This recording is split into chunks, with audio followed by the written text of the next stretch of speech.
إن الله اشترى من المؤمنين أنفسهم وأموالهم بأن لهم الجنة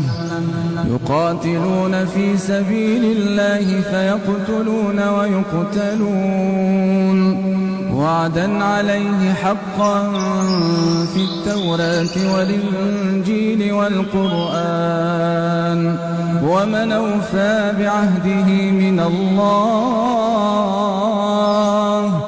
فاستبشروا ببيعكم الذي بايعتم به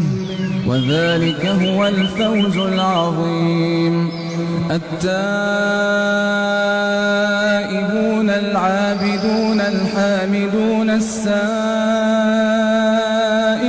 الراكعون الساجدون